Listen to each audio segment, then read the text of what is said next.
Adaptive cruise control is a standard feature in many modern vehicles, like those from Toyota, Ford, Tesla, and BMW.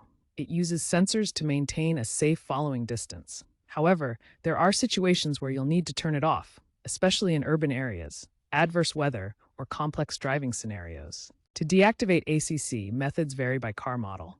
For Toyota and Lexus, press the ACC button on the steering wheel. For Tesla, tap the cruise control icon on the touchscreen. For Ford, use the on-off switch on the steering wheel.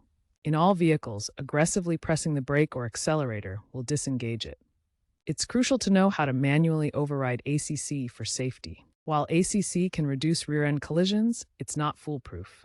Drivers should deactivate it in situations where it may fail, such as sharp turns, pedestrian-heavy areas, or inclement weather.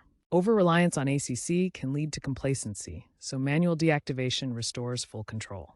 As ACC integrates further with autonomous driving systems, clear deactivation protocols remain essential.